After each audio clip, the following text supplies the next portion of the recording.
talk show with published authors, writers, and content creators discussing both the creative and technical sides of writing,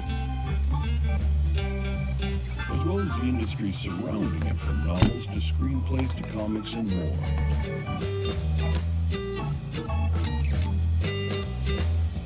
And now, here's your host, author Travis I. Sivart.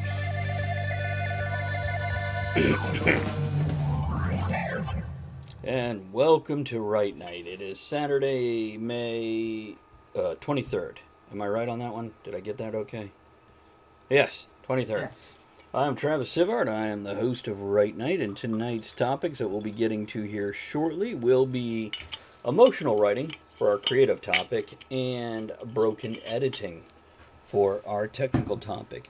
Let's talk a little bit about what I wrote on the creative side. We're going to go with part of my 27 Thoughts series, which is hard to see with that glare. 27 thoughts on enjoying life, 27 thoughts on profound sayings, phrases that changed my life, and having no regrets in life. Basically, short, to the point thoughts on life. And during the second half, I'll go through the other 4 of my 27 Thoughts books. Let's pass this over to the second time he's been on the show. John, why don't you tell him a little bit about yourself? Hello, everyone. I'm John from Jersey's Cards and Comics and Conquest Publishing. If you'd like to see some of the work that we're doing, go to conquestuniverse.com. We're always looking for writers, artists, and other creative people to kind of give them the boost in their, get them published, get them into the industry. Here's a sample that we just put up on Instagram. Looks great. It's Mr. Red from the Fare Thee Well book for the Humane Society that was put out by Dreampunk Press. I've got that right over there. Visit them on Amazon and or on dreampunkpress.com and get a copy. Now, Goes to a good. John, did you also do the cover of that book? I did not. Okay. I did the cover for the Thieves, the Rogue one. I do not have a copy of that one yet. Okay, so let's pop over to our link master, Aaron Kennedy. Hi, my name is Aaron Kennedy. I've been a technical writer for about 25 years, author of the novel Persona Non Grata, part of the Ships of Valor series. Currently working on a segue series called Icarus Black, which is going to be aimed at the young adult audience. Very good. And now, last but not least, the man of the stories, Michael Thompson. Hello, everyone. My name is Michael Thompson. I am an independent author and illustrator. I've got Winslow Hoffner's Incredible Encounters, Folkloric Fantasy in the High Seas, Cryptids, Sea Monsters, and Epic Adventure. Check it out. Very good. He did that cover. Yes, I He did. did. And the book. The illustration side. And the audio Oh, book. also happy World Turtle Day Oh, for Beast of Busco over here. nice. It's also like, I think, National Pickle Week. Yes. Yeah, I think it's a good time to start going to weeks. We've got so many things out there that get a month. I get lost. Let's just go to weeks. Especially during the lockdown. It may as well be a day. There we go. What else did I want to say here? Hold on, I had something. Oh, it's all lost. Remember. Oh, viewers. For our viewers, do let us know in chat what you are reading or writing. Hello, Tracy. Good to see you. Thank you for joining us. And everybody else, let us know what you're reading or writing at this point in time. Now, to pimp all the things, I want to remind you guys, if you're listening here in person and you miss any part of the show, you can always catch us on Spotify, Google Podcasts, Stitcher, Spreaker, so on and so on and so on. And don't forget to join us for our Monday night Talk of the Tavern, same time, same place, as well as our Sunday night Stealing for Survival game. Other than that, if you are not listening live and you're catching us on one of the podcasts, don't forget you can join us live every Saturday night at 8 p.m. Eastern at twitch.tv/Travis Tavern Talk. And when you're joining us live, when you hear this noise, that means Travis wants to read off some comments for the viewers. Not that any of you guys can interrupt yourselves to read comments from the viewers, if you like. Now, speaking of comments from the viewers, Tracy, thank you for showing us your bits. Love to see those every time. And Freedom in spring says, I feel like I've been writing more books than I've been reading recently. Well, Freedom, let us know what you've been writing lately. What genre, or favorite characters, or just a little bit about what you're writing. Okay, I think that's enough of a prelude. We're good to go. We can start with the actual show now, yeah? Oh yeah. Oh, good. Making sure I didn't miss anything. Okay, so the topic we're going to start with in the first hour, which is our creative hour, is emotional writing. And with this topic, as well as the second hour topic, I didn't want to define it too much to these guys here because I wanted each person to take their own personal take on the topic and run with it, creating more conversations than just one, if I told them what I wanted to talk about. So did anybody, when they first heard emotional writing, get a little gut punch or a light bulb above their head going, oh, this is Aaron? Yes. On my friggin' hiatus book, I actually kill off a couple characters. I'm going George R.R. Martin on friggin' the universe. So having it mean something, building up friggin' there to where, yeah, you got these characters and you become invested in them, but how do you friggin' exit them from the universe and have it mean something? Yeah. That's very important. Where it is. Whereas sometimes you've got these characters that the deaths just mean nothing and there's no emotional punch, which is also valid, but you've got to space them there because you're taking people on a roller coaster ride. Let me interrupt with this. One of the most popular deaths in literary history, at least modern literary history. Have we all read the first book of Game of Thrones? No. Really? Have you watched a TV series? No. See episode 1. Okay. Spoilers for anybody that hasn't read this book that came out 20 years ago. First of all, really a decent book, though I feel George R.R. Martin is much more story-driven than character-driven. He still has interesting characters, and about halfway to 3/4 through the first book, he kills off one of the main characters that was the strong lead. Very publicly. We thought was the protagonist. Right. Very almost nonchalant and carelessly, like his death doesn't matter. But it's a huge impetus, first of all, to the reader. Second of all, to the events of the world. And not that it's not an inciting incident. It's more like we cut the head off the snake. Right. So you can't move forward in that storyline that you were expecting at this point. Now you're falling back to almost second-tier characters to have any forward movement. I guess Aaron is the only one that can speak of this, but I think I've explained it well enough. Everybody could say some thoughts about this. Anybody got any thoughts about that particular death?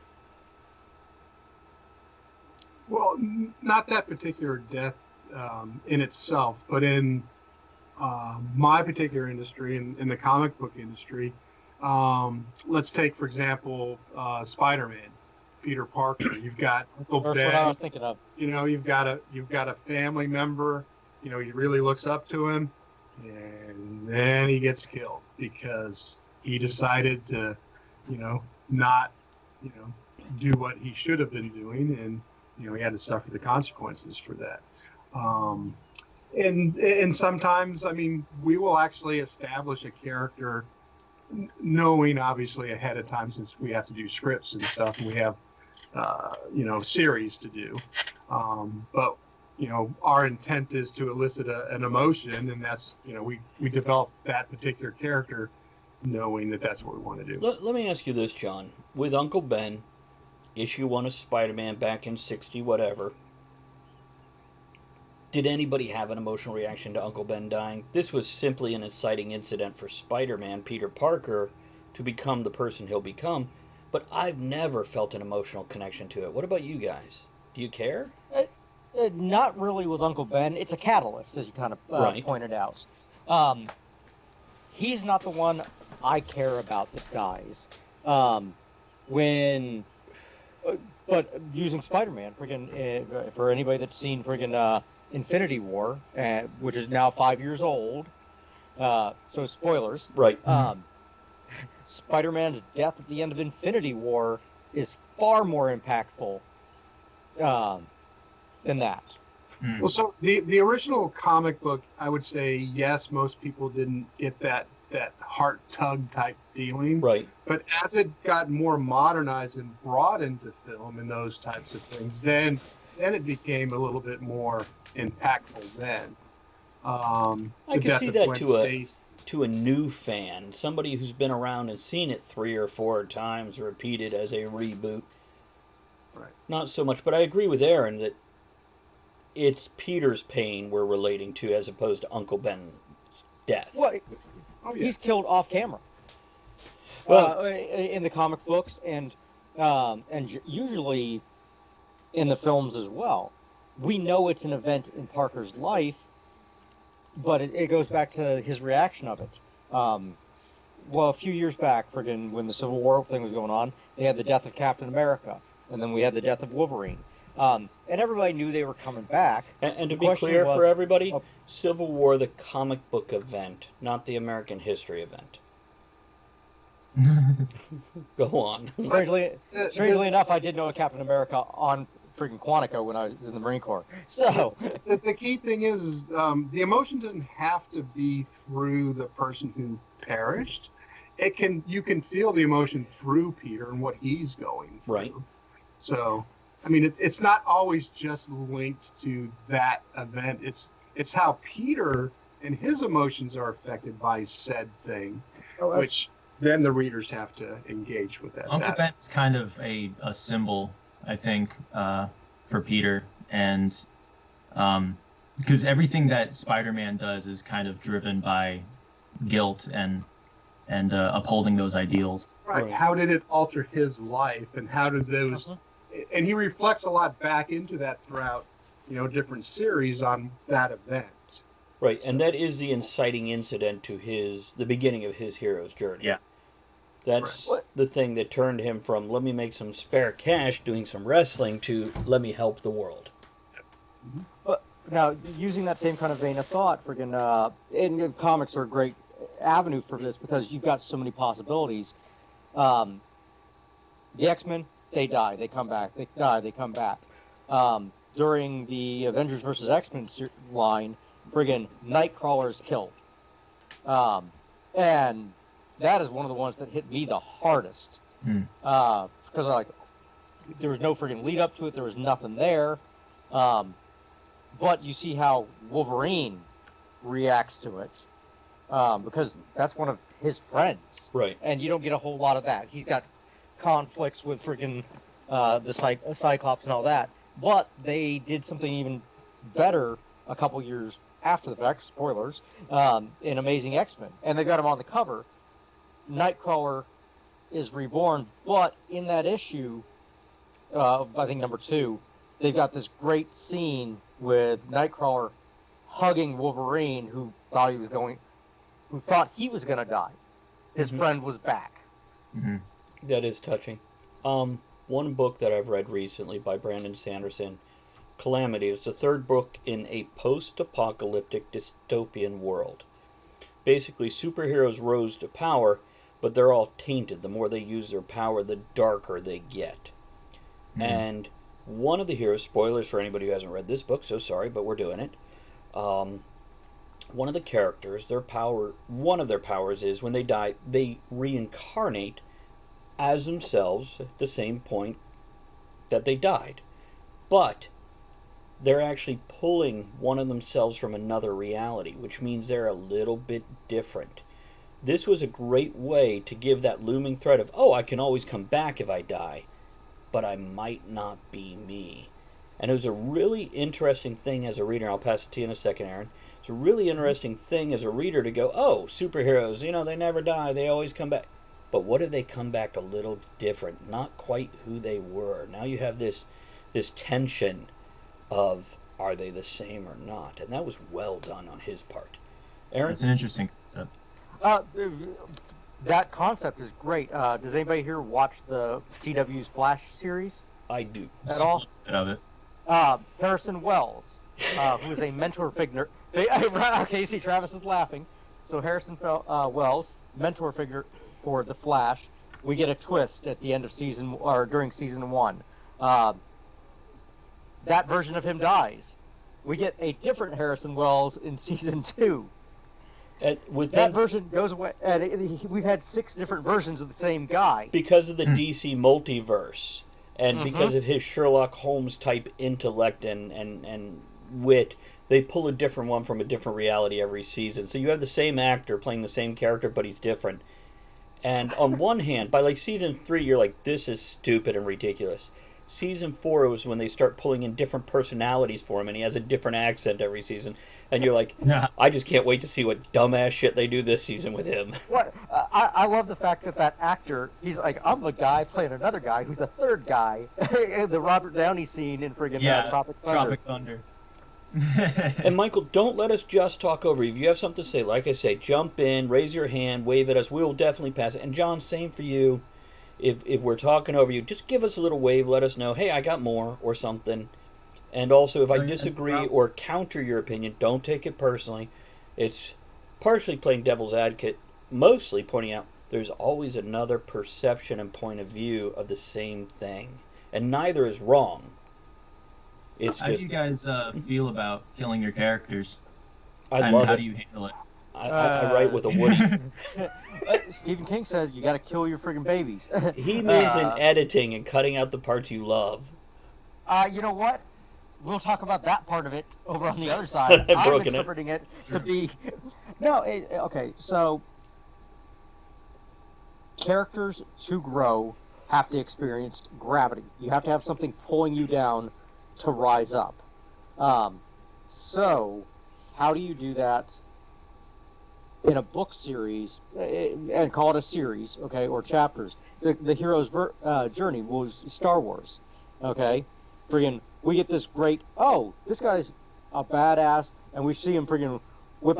We see Space Jesus whip out a friggin' lightsaber, and then friggin' get struck down, and you're like, oh, this is a different movie than I thought it was gonna be. That's true. So, do you want to talk about killing your characters, or have you ever killed a character? I've killed Yeah. characters. Okay, John, have you killed characters off? Oh yeah. Well, back to our particular industry is that unfortunately it's more of a formula because you're doing things by committee. Right. So you're going, well, I'm trying to elicit this here. All right, this guy gets the axe, and you kind of know down the road where you want to be. So sometimes I think that is an issue, is because you're kind of trying to plan out emotions for your readers, and it's like, sometimes it comes off a little phony, or Yeah. as you said with Uncle Ben, just a little schlocky. I don't know. It's just doesn't come across as authentic sometimes. I remember Alpha Flight in the 80s. They had a short-lived series. Then they came out with it again. It ended. They came out with it again. But in book 1 of the original Alpha Flight series, Guardian at that point, had died. Now, he did come back as like this cyborg thing and later killed off again. And his wife, Heather, took over the role as Vindicator, wearing the same outfit. Mike, what was that point of It's a Good Point? Do you want to read that off real quick? Yeah, Joey here says something great about having the last moments of a character in your story. Their actions and words seem more valuable in a sense. Let's tangent onto that, because when I have killed off characters, I do have a moment of, I want the final words to be something meaningful or absolutely pointless. I don't want it in between. And when you go for meaningful, as John just mentioned, schlock comes into play. You got to be careful not to make it trite and rewarmed hash that you slop on the plate that everybody's like, oh, there's that bullshit we've seen how many times. Princess Bride does that when they kill the Man in Black or the Dread Pirate. They kill him off and he goes, well, who kills Humperdinck? Nobody kills Humperdinck.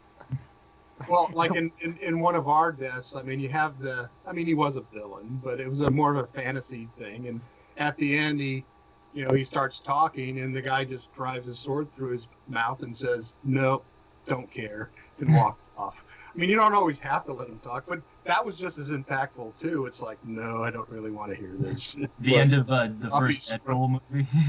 The end of what, Mike? the first Deadpool movie Yeah.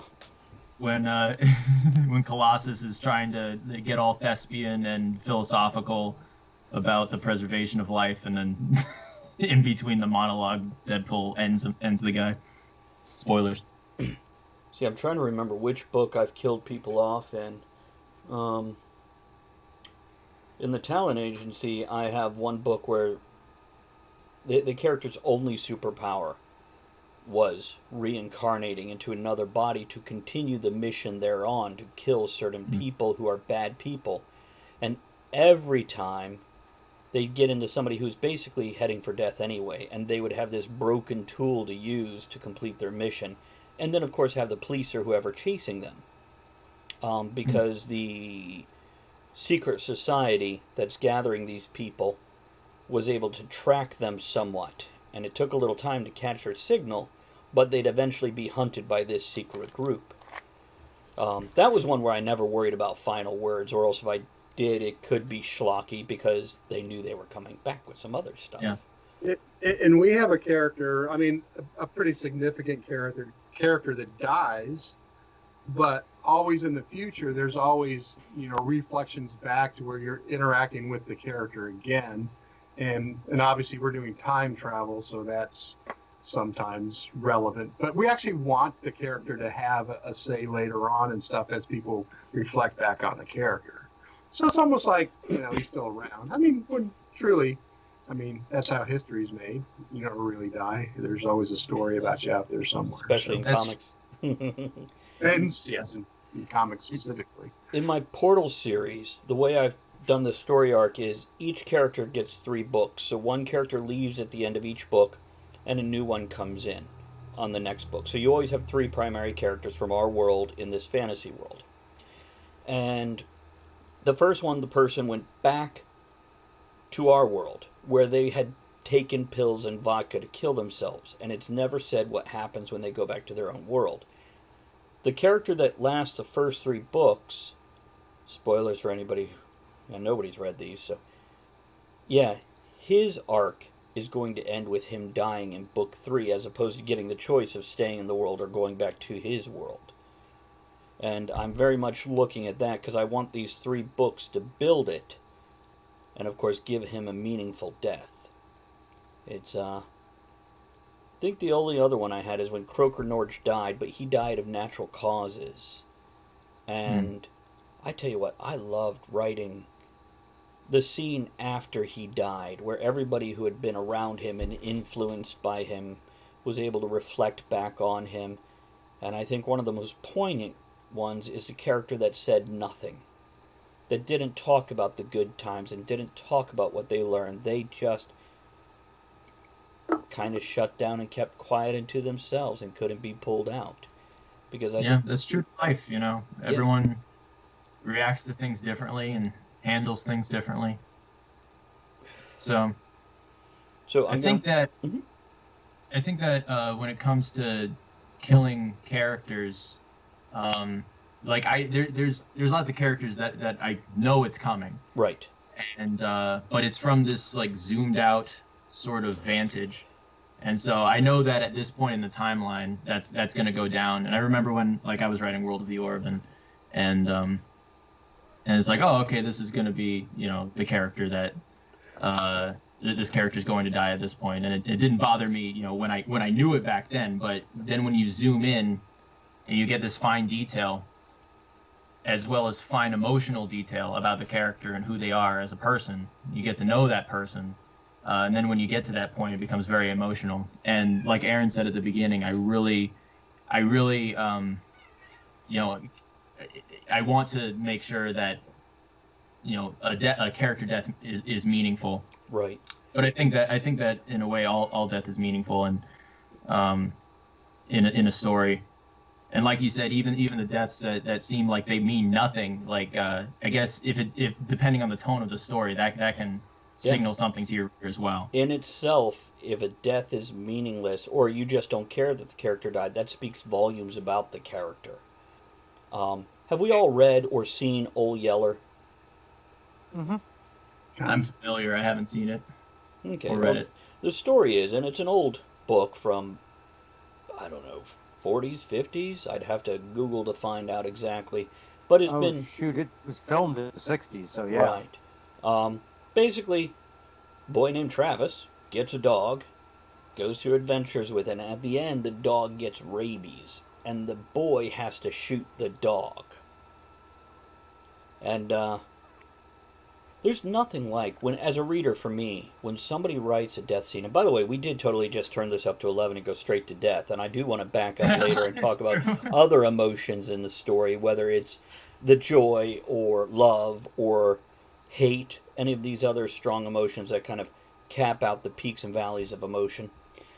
But Anne McCaffrey wrote a beautiful death scene. I want to say it was in The White Dragon, the third in her first Pern trilogy. And I remember 14, 15 years old crying while reading it.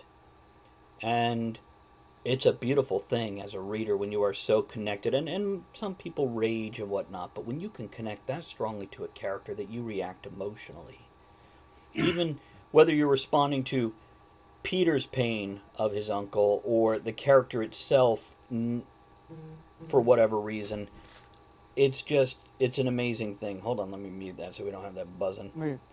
And I do want to read a comment or two, if I may, and then pass it to Aaron. I heard you grunting.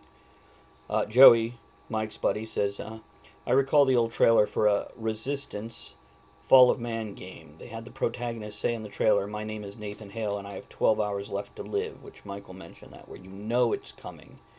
And I think as a reader or a viewer or a gamer, you go, am I going to care? Because I know. Spoilers, thanks. Poet says, something poetic, says, I like meaningless deaths. I always find that the fun/interesting part of killing off a character is how the survivors react. Death of the loved one is an amazing emotional trauma, and using it to change, motivate another character makes interesting writing. Sometimes if the death is meaningless, it can affect the survivors even more. Absolutely. Yeah, if they died without completing their purpose or for apparently no reason other than this happened, yeah, it can definitely motivate your characters. And that's a great inciting incident in the beginning of a story. Or just before the climax. That could be your final plot point that gives you that oomph to push you over the hill into the climax. Aaron? So I'm going to friggin' tangent a little bit because of the Resistance Fall of Man. Friggin' there was an old movie, friggin' 80s, 90s, DOA, Dead on Arrival. Guy has already been killed. He's alive, but he's got a poison that's going to kill him in the next 6 hours. He's got to basically solve his own murder. So that's a journey towards the death destination, which is kind of cool.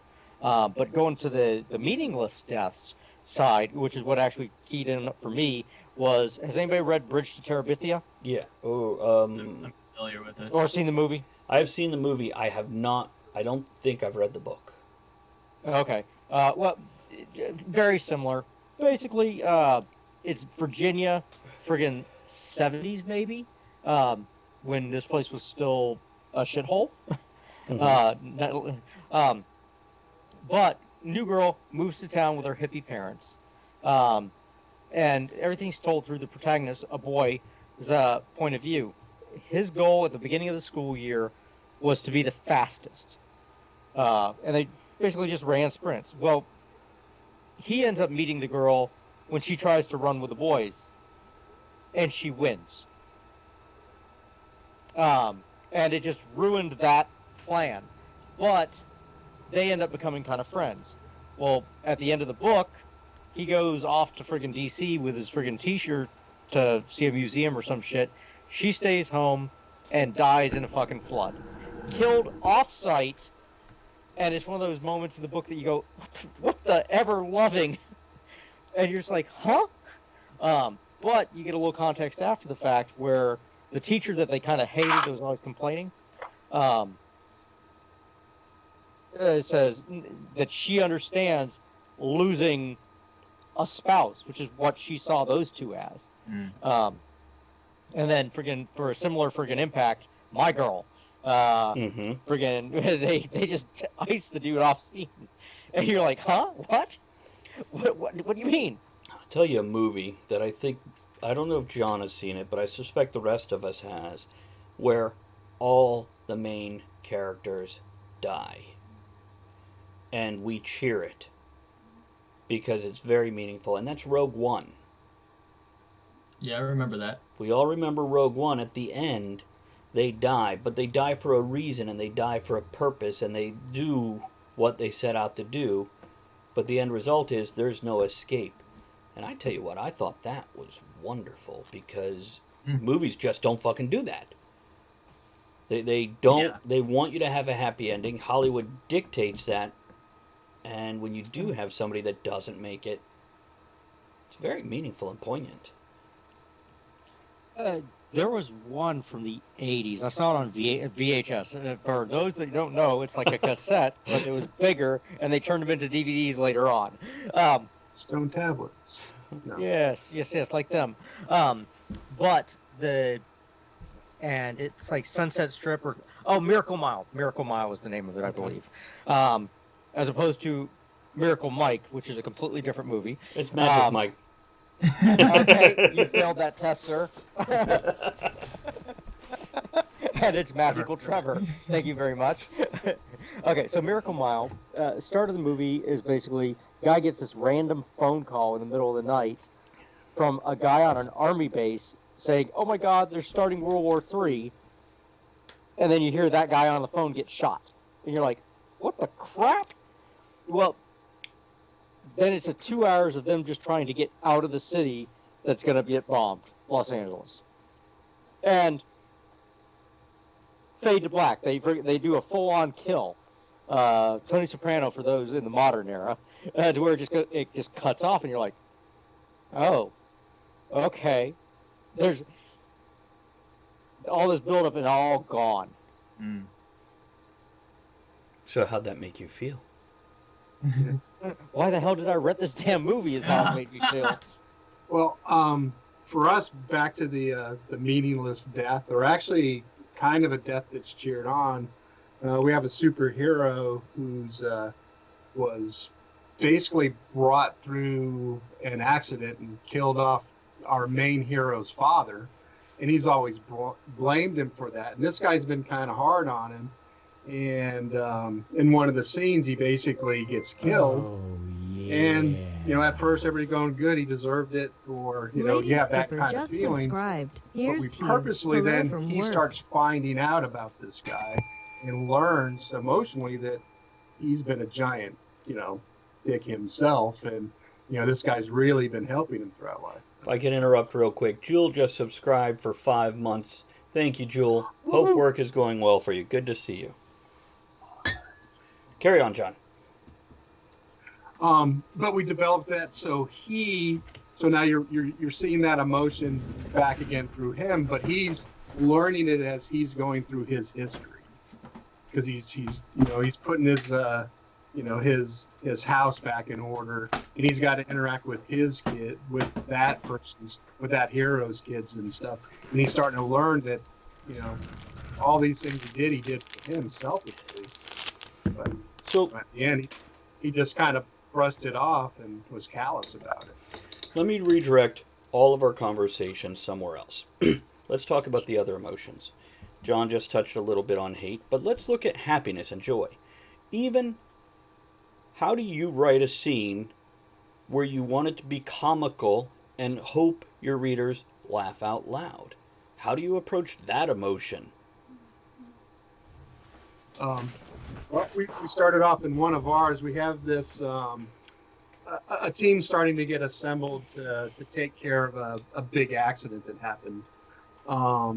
And one of them happens to be this great, big, huge, hulking military guy. Mm-hmm. And the scientist, and actually, he's the brother of one of the other of the scientist's wife.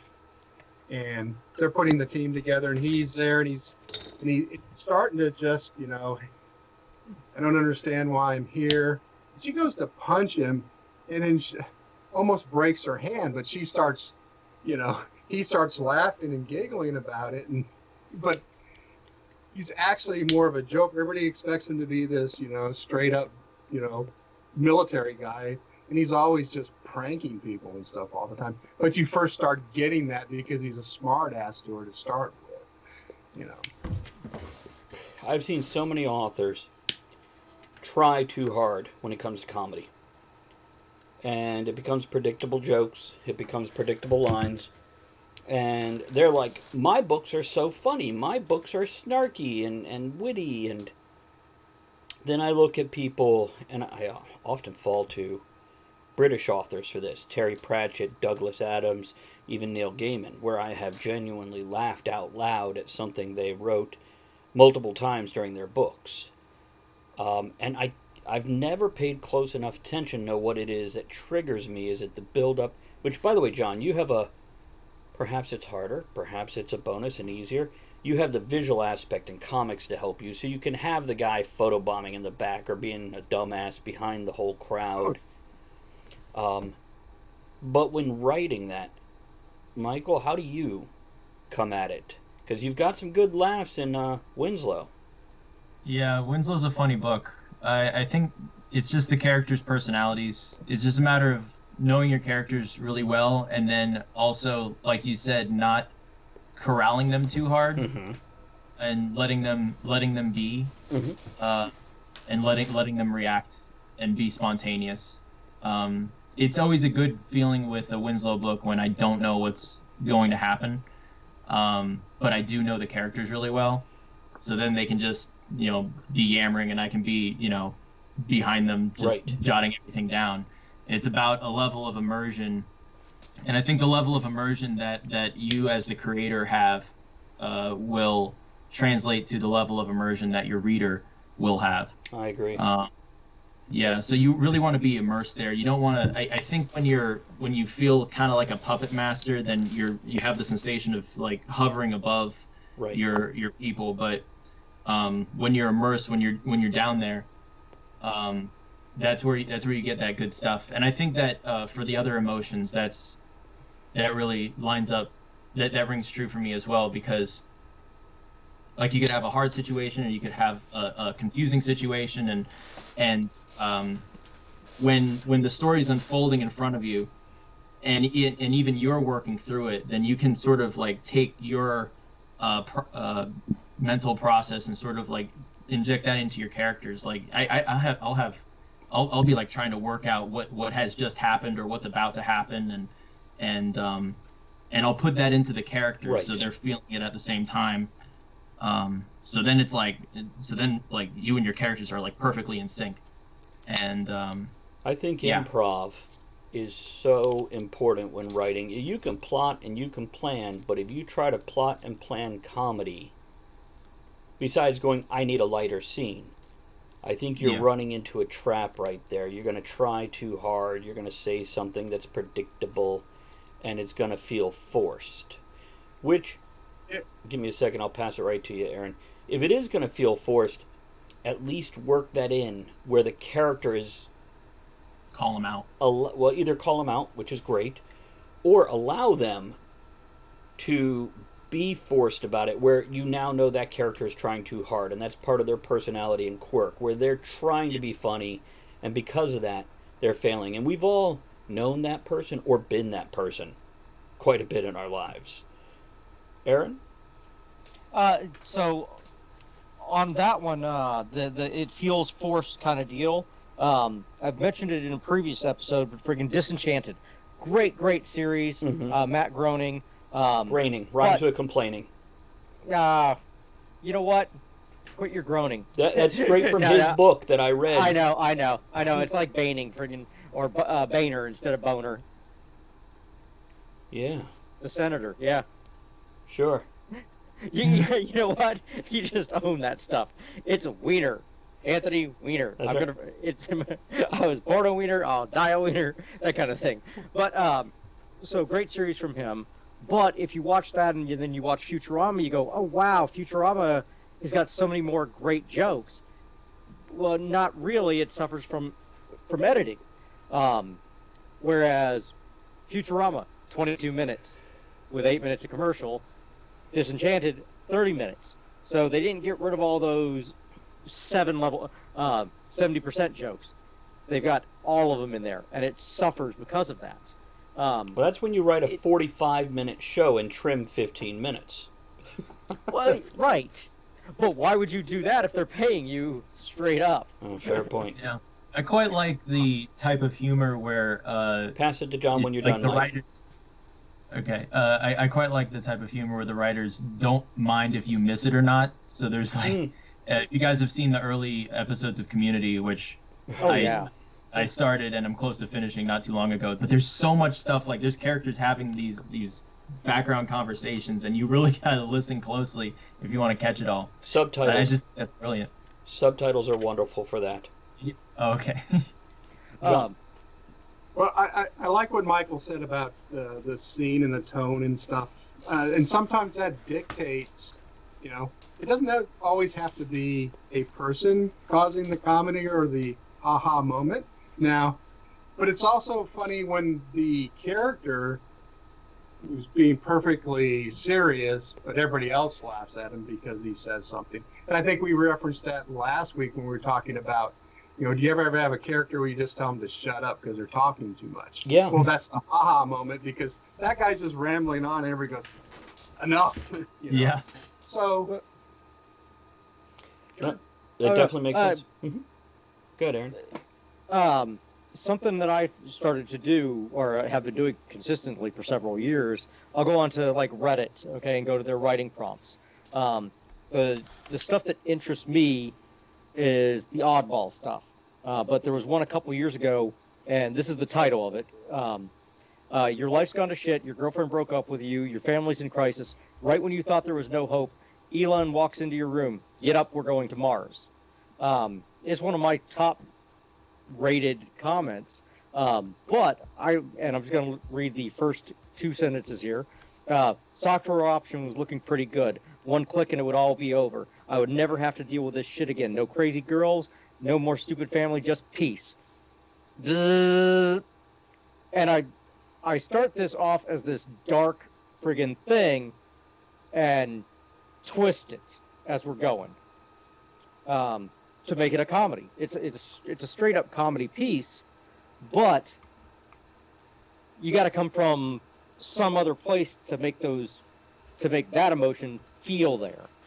Right. Well, there has to be a start, sometimes divide between the two. Right. It just goes from this to that, and it's like, but that helps hammer in the point sometimes too, because it's such a huge contrast between the two. That's what I was going to say, contrast. Yeah, exactly. When you have anything going on and there's something diametrically opposing it in the dialogue or the event, it can, it could definitely. Like in cartoons, dialogue. you do it all the time. The guy's standing there and everything's kind of serious, and all of a sudden this bus comes and runs him over. It's in the middle of nowhere, but it's like everybody gets a giggle. Well, friggin' Adam Reed, for Archer. He is probably one of the fastest writing when it comes to dialogue, and you get those side conversations. They're having one thing, and somebody will insert something fast and witty, and it's not that the thing is necessarily that funny, but within that context, you get this great interaction. No, Cyril, they're called hookers when they're dead. That's very true. That's how we get ants. Do you want ants? There's that pointless statement at the end. So, what about? Let's see. I want to talk about love and hate also. Which one do you guys want to talk about first? Because I am weak when it comes to writing a love story. I don't want to write a love story. I don't want to write a romance into any of the stories I have. I don't mind affection, camaraderie, love, but I don't want to write a romance thread. Yeah. What about talk you? about love. Mm-hmm. Yeah. I could talk about love. The book that I'm writing right now has probably the most love in it that I've ever written. I like how you say True that. love. And this is the sequel to Winslow. So we see a lot of Winslow's past and his wife, Anna. And she's one half of the namesake of his boat, the Sienna. And And he loved the sea, and he loved Anna. that's correct. That's exactly right. And Well, I read the book. I'm reading the book, so. yeah, thank you. Yeah. So and that was the interesting thing, and you'll see. And in that same chapter, you see how much Winslow cares for her, even though she's not there. And this is sort of a combination of our discussion about death and now our discussion about love, where what Winslow does to get a piece of the boat back is just wild, and during certain conditions. But it's because of what it represents. And I've been writing certain scenes, and I've had certain lines that I've had written that make me bawl just because I know the context of them. And I think it goes back to just knowing your characters as real people, and what certain things and what other people mean to them. And then in this book, the poetic returns and the upshots of certain events that have been seeded throughout certain things. And I left seeds in the previous Winslow book that I always think about 2 readings when I'm writing the book: the first reading and then the second reading, with the full context of the entire series. Yeah. Something important on that one is every time we say a word, if you say it over and over again, it loses all meaning. You can drop the worst epithet and forget people, and just after you say it 50 times, it doesn't mean anything. Reading things through and or watching things, the second watch through is always a little bit different because you lose some of that punch of the emotional context. Right. So we got to be careful, and this goes to the editing side, to where, okay, I've heard this joke 50 times. Is it that it's no longer funny, or is it that it's no longer funny to me? Or friggin' the emotional punch is not there. And you see that a lot with commercials, to where there's half a joke that's left over. And they've edited everything out to do that. But that's a creative issue, not necessarily a broken editing issue, which I'm sure we can touch on. Yeah. John? I have at least a small unique perspective that I get a lot of different types of writers and people that are submitting things. Mm-hmm. I have noticed that males will approach a love story in a specific timed manner, where women tend to dive into it. I think Tempe referenced that she just has fantasies and delves into those things. So if you're having a problem with a particular area in your love story, go seek out somebody of the opposite gender to maybe give you a new perspective on that particular thing. For me, like in our time traveling book, the love romance thing is very, they fall in love during the story, but it's a slow build up type thing. And I like that better. Well, but most men do like that better. I believe, anyway, from what I've gathered from listening, where most of the love romances and the things that I've with like Nikki and some of our other writers, they tend to delve right into it, and actually they get more graphic and more physical usually right off the bat. Right. It's if I could jump in here, and I'm gonna preface it. Preface this with old love versus new love. Michael, you mentioned Winslow, and you're describing an old love. Or old love could also relate to like a parental love, the parent for the child. And these kind of things pull on me much more because they're much more meaningful. Perhaps I'm old and bitter, perhaps I'm on the part of the spectrum where it just doesn't make sense to have true love, instant love, love at first sight. It feels ridiculous to me and silly, which isn't to mean other people can't read it or write it, but I don't click with it. And give me a second, John, I'll pass it to you, and then you pass it to Aaron. With a new love, it just feels, we just met a week ago and I'm totally in love. It feels trite and predictable and forced and all that crap. But when you're talking about somebody you've known for years or decades, it just seems to be so much more rich. John? Now, believe it or not, I watched the movie. You watched It's an what? animated movie, and I don't remember the title, but it's about an older gentleman and the kid's got balloons and stuff, and the house goes Up. So, but that love story in there, Beautiful. I mean, it just, Yeah. you know, it Andrea gives you that cries. moment. I get teary-eyed. That's older love that Yeah. kind of brings it into a newer perspective. Now, if you want references for that, go back and I recommend watching that and kind of let it guide you where you need to go sometimes in your story, and maybe not, but and I'm not a big movie follower and watcher. I have but noticed. I remember. So, But no, Up is a great one. Actually, Pixar quite often does wonders with a love story, but it's not a hot, bright flame of a new love. It is something deeper and richer and more invested. Aaron, what were you going to say? You raised your hand a couple minutes ago. Actually, I gave you a what the fuck thing because you've known me for 20 some odd years. Right? And for those that are unaware, after knowing my wife for 5 days, I asked her to marry me. Right. And we've been together for 20 some odd years now. That's pretty amazing. But so it's one of those. Well, yeah. Don't get me wrong. It's batshit crazy. Don't do this. Okay. But it makes a great story because Emmy, my lovely wife, who is sitting next to me in the cat ear friggin' hoo-yahs, which you cannot see off screen, tells this story to everyone. Mm-hmm. And Awkward in the 'cause I bathroom. think- yeah, no. But I think she likes the reaction people get Mhm. out of it. Oh. Here she comes. My lovely wife, Emmy. I'd like to hear that story at some point. It sounds amazing. Well, We met on Quantico. I met her. 5 days later, I asked her to marry me. and how long Ta-da. after that did you get married? Less than 6 months. Okay. Now, do you feel, because you're wired that way personally, that you can write that well? Oh, hell no. Okay. No. No.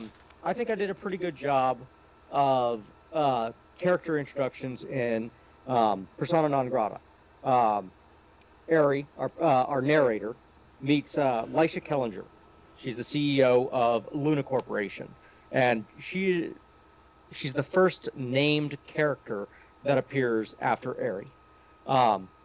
And then she reaches out to him about a date, which leads on to this entire adventure that he goes on. So he's in love with her, and everything that's going on inside the story, and it leads up to a couple nice moments between them. be right back. So in the last few minutes of the first hour... Oh, John stepped away.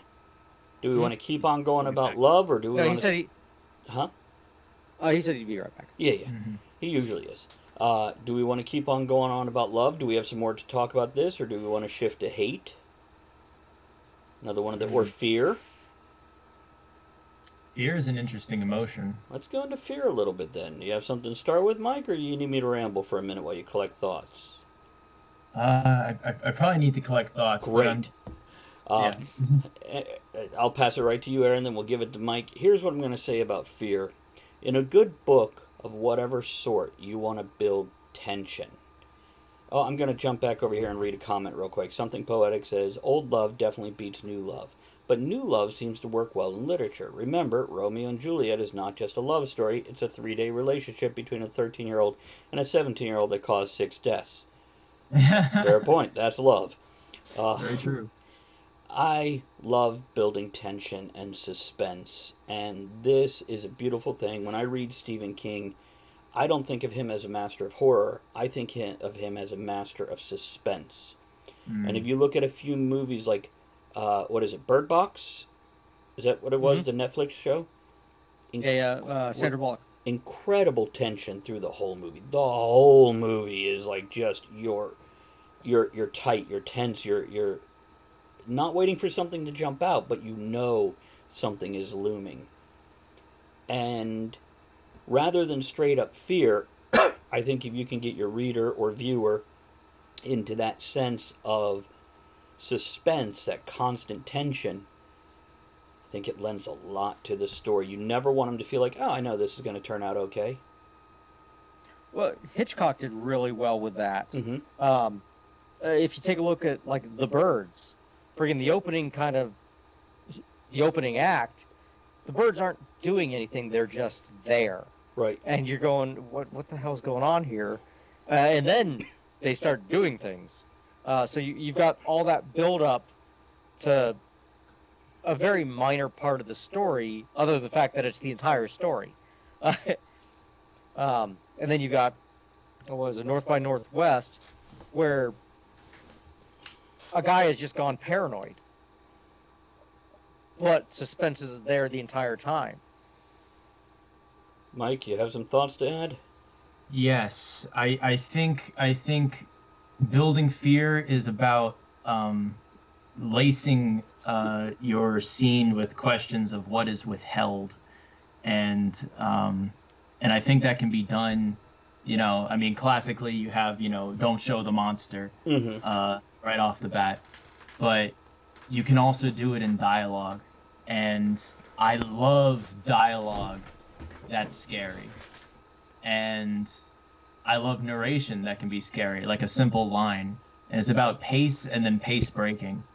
There was a moment in World of the Orb that I'm remembering where it's all of this like slow description, and we're hovering by Zyvan, one of the characters, and he's looking around. He's kind of on edge, and the boat seems to be moving in an odd way, and there's these weird foreign sounds coming in, and then there's this slow realization that it's all happening in his head, and the sentence structure kind of does it as well as these long creeping sentences, and then the pace breaker is the line, "It was him," and then we have dialogue from Shamal, the villain, who is many spans away, but is living right. Well, spoil. I shouldn't say anymore. But yeah, so scary stuff. It's going into that, it reminds me of Lovecraft. Lovecraft loved long, creeping sentences. Yeah. And then you would spin into action where the character was doing nothing but trying to get away from whatever it was that he's just built up for however long. And Lovecraft is a hard read because it's written in a style that is 100 years old and not so much used anymore. And you never feel like Lovecraft was a professional writer. You feel like he was a really good storyteller. He'd be great around a campfire. It's about rhythm. It's about rhythm. Poetry. And yeah, there's poetry there. And I remember something that he did quite well was the creepy personification of the environment. Mm-hmm. And I quite liked that. I remember in the picture in the house when he was describing, I think that's the title, when he was describing the cabin as like the face and like the eye. Right. You were just imagining that the house itself was coming alive, and that the windows were the eyes, and it's just like and that sets you on edge as well. And I quite like, and that can also, if you can turn that and you can use that personification to be welcoming as well. Yep. And I do quite a lot of that in Winslow, actually, the personification of the environment and of like vehicles, like the boats and stuff. I think it's a neat way to convey a lot of things in a short period of time. I agree. It blends a couple elements together and allow you to tell 2 or 3 things at once. Yeah. Without having to separate them into their own paragraphs or groupings or whatever. Okay. Yeah. We're going to wrap up the first topic here, unless anybody has any urgent closing thoughts. We all good to move forward?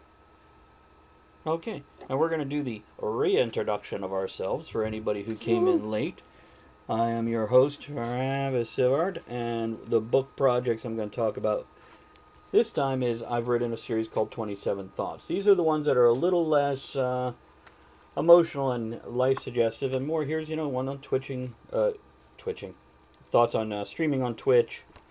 That one there, pipe smoking, steampunk, and on writing. And again, they're super simple books, easy to read, fast read. But it breaks it down to... My thought with this, if you ever ask a question and somebody says 3 minutes of crap and never answers your question. I hate that. These books are meant to give you the answer that you're asking the question about. Okay, Aaron?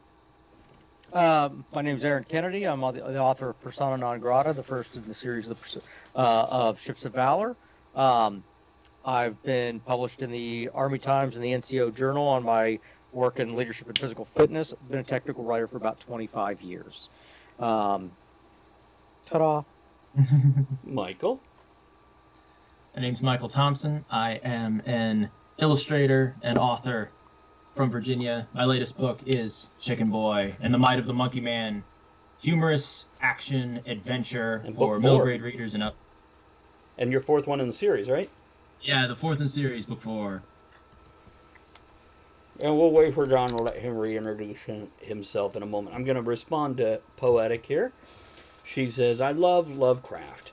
I quite like his language. He often uses words in ways I never thought of. I remember reading him for the first time, and he chose to describe a voice from the deep as gelatinous. I remember finding it amazing and unpleasant. It's nice when you can use one word that summarizes and just gives you that icky feel or that warm feel or whatever feeling is portrayed in this one word that nobody else would have thought to put it there. Yeah. So, we'll let John reintroduce himself when he comes back. He had to step away for a moment to take care of some business. We are going to introduce in our technical hour broken editing, which is, this is again that the guys here before the show, they went, what are you trying to get at with that one? And I went, I don't want to tell you. I want each of you to have your own thoughts and opinions about what this means to you. So, does anybody want to start, or shall I just start with... Go ahead, Aaron. All right. Broken editing to me is anything that breaks immersion from the story. So if I'm reading it and I get pulled out, whether it's a continuity error, whether it's the same misspelling 15 times. There's going to be 3 misspellings in every book, and you will never find them. But when I'm reading a book, and I'm just going to grab this one here, Thief of Time, okay? Terry Pratchett, friggin' amazing storyteller. He's got 30 some odd books in the Discworld series. But his continuity from beginning to end sometimes goes, wait, is that how that played out? You got to go back and think, or is it character evolution? And it's not, I don't think it's necessarily broken editing, but as he's progressed and as he's changed over the years, things have changed in his own mind as to the stuff that we're not seeing. So for his beta readers and alpha readers, these are questions that may pop up and go, oh, okay. But the purpose of an editor is to make a good product, or is to take your unrefined product and make it better with your assistance. So when any kind of broken editing falls under, okay, the product I delivered has not gotten better from stage 1. Very good. Now, John's popped back. John, would you like to reintroduce yourself for the second hour? I am John from Conquest Publishing and Jersey's Cards and Comics. If you'd like to see what we're doing, go to conquestuniverse.com. I still have Mr. Red. And if you want to start in the comic book industry or in the book industry, our objective is to help you get up to a professional standard to get a start. That kind of leads in a little bit into that, though, too. So. Very good. Now, since you have the mic, do you want to talk a little bit about broken editing, or do you need a minute to get into the rhythm of it?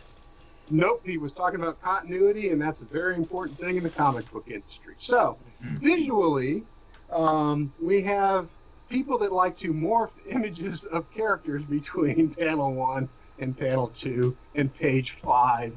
And if you cannot keep the image of that character consistent, you start losing the reader, is because, wait, when did she get long hair? Or, wait a second, where is that in the particular? Which side of Harvey Dent's face is burnt? Well, there's a very talented artist, Greg Land, who does mostly cover work, but he was doing books, and it became a big meme on the internet. Is that, I mean, he uses Sports Illustrated and a lot of photo references and stuff, and the characters from page to page were, you could tell that he was using different pictures of different women and different things. You know, it was just stark. You could just tell. So, I mean, people had gone and done those particular things. But so for editing, broken editing, it's a team thing usually for comic books. So an editor is not just going over your scripts. He's also going over your pencils, the inks. Back to an editor, his job is to, sometimes it's to filter things out for the company too. I mean, his job is to also make sure that it's a marketable thing and is sellable, not just to try to, I mean, there's different editors for different things, obviously. Right. I mean, a private editor for you is to get your stuff, you know, together. But in the comic book industry, the editors there sometimes is a filter just to say, no, thank you, or it's not going to work out. So sometimes they are the final say. Or if the company, if they know that they're not looking, let's say, for a particular genre style book, if they're not looking for horror, then they're there to first tell you, no, thank you. Gatekeeping. You know, of course. So editors can have a couple of different roles and stuff in those particular things. And Michael? That's my say on continuity. Okay. But Michael, you have some opening thoughts on the topic? Hey, Ross, welcome back. And Danny, good to see you too. In terms of, I interpreted broken editing as the editing phase creeping into the writing phase, or things coming to you out of order in a certain way.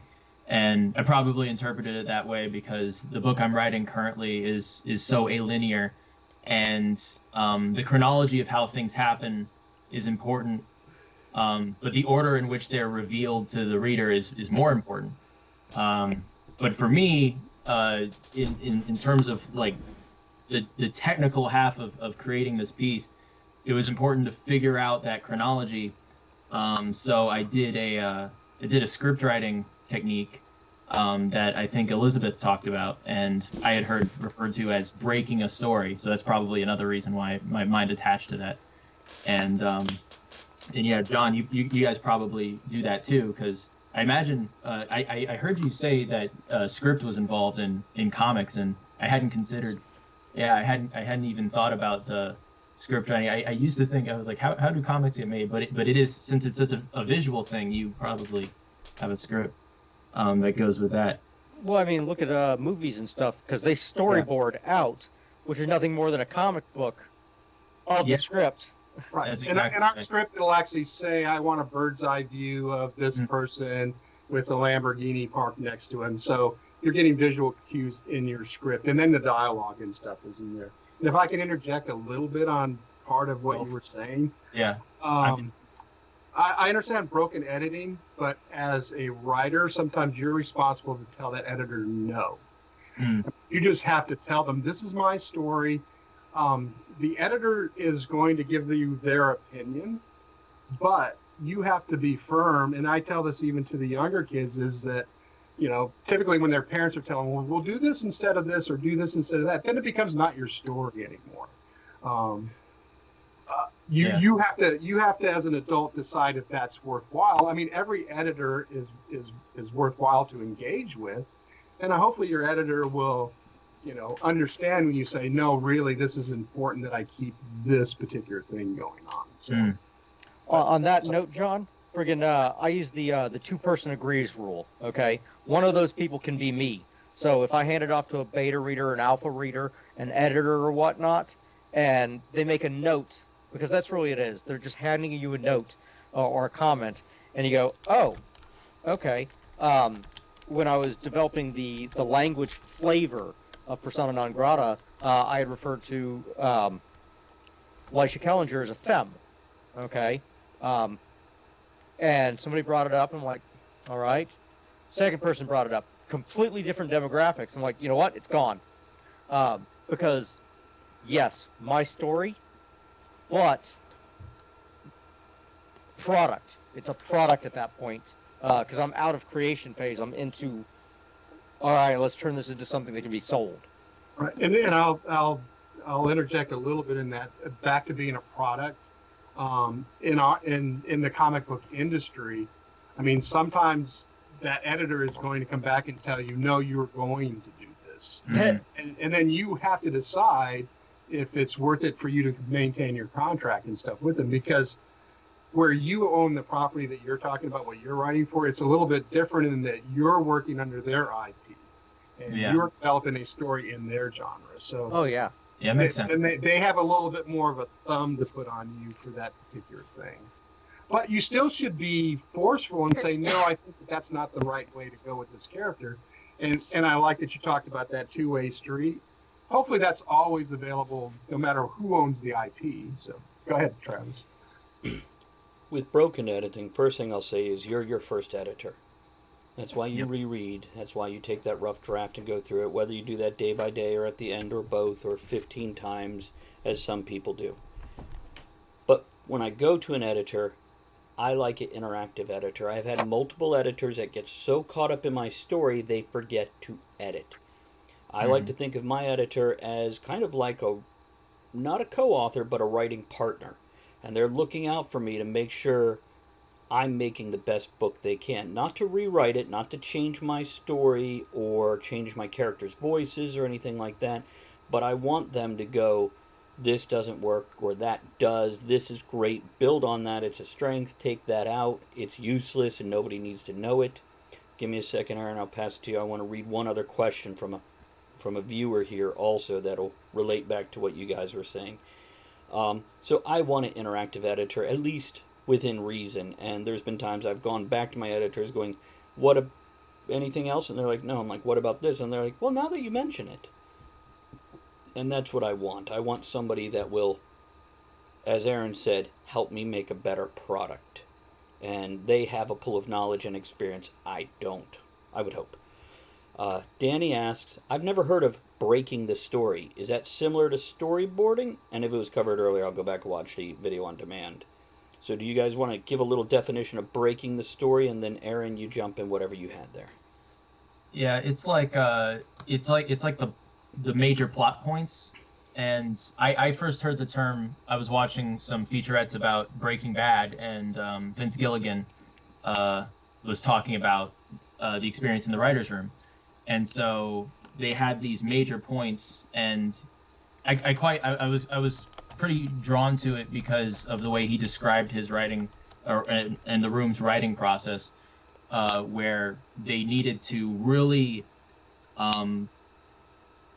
get a very good understanding of those plot points and the order of those events. But they understand their characters so well that once they get in there, the characters can just talk and they know their characters, and it'll just be like reporting at that point. And I was like, I really like that, because I've never been much of an outlining guy until this book. You know, I've always been kind of a pantser, and all the outlining I do is just in my head from thinking about it so often. You said doo-doo. What's that? You said doo-doo. Oh, I did. Go on, don't stop. So that was an attractive method for me for this book, because, like I said, the chronology was really, really important for me to understand, and then I can go in there and just let the characters live it out once I really understood the order of events. So yeah, it's just putting up like index cards of the plot points. And for us, I think breaks are derived from breakdowns.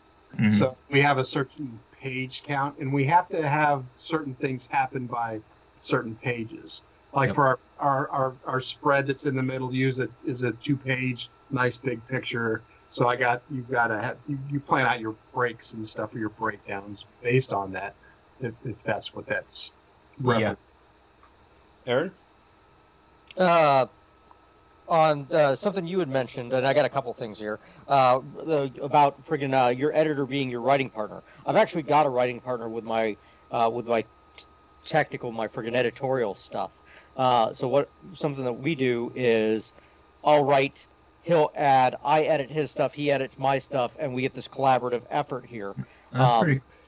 It also blends it is. together and feathers it together so it doesn't feel, oh, this is a different sound and feel to this part. Yeah. And it works well. Because but there's some pushback on certain things. In when I talked about physical fitness and how it's overly coercive in the military, I use a phrase, and I believe it was unintended breeding experiment. And he's like, and I get kind of the chattel friggin' thing going on there, and it's I'm escalating up, trying to make people mad reading it, but not mad because I'm wrong, mad because they hadn't thought about it that way. And he goes, okay, hey, do we want to do this? I'm like, well, is it true? That was the one thing. And he's like, well, yeah. And is this going to be our call to action? And he's like, all right, we're on board. It's just setting that tone in there. Whereas he was much, I don't want to say drier, but he had that, okay, hey, here's the focus, here's the reporting, here's what's going on, and I'm hitting these beats along the way to just drive this point home and build just a little bit of anger. The emotional writing portion. Right. But you mentioned Vince Gilligan, and then John mentioned the editor on his side. All these big serials, okay, because that's a great way to describe them, have showrunners. Whether it's the editor-in-chief of Marvel, who does everything, or the editor of the mag, or the guy who's running the show. Huh? I'm watching John's face. But go Does on, Aaron. everything. Finish your thought. Or no. But a showrunner, he's the one that's going, okay, hey, we're staying on this path to get there, to tell the story. And you've got all these other inputs, whether it's writing by committee and things like that. And really good shows, you can't tell they were written by committee. You can just tell that they were written well. Comic books are the exact same way. We go back to the X-Men, John Byrne, friggin' Chris Claremont, Jim Lee. There's a trend in there, but it always feels like an X-Men novel. And if I may, to pop us back, Mike, I'll pass it right over to you after this. Danny says, my favorite editors have always asked me a lot of questions as feedback, not just full stop, change all these things. And I think that would be a magical editor because those questions make you dig deeper and question your choices and whether it reinforces them or allows you to change them or build on them or wean them back. I think that's a great quality in an editor. Mike, you raised your hand. You got something? Yeah.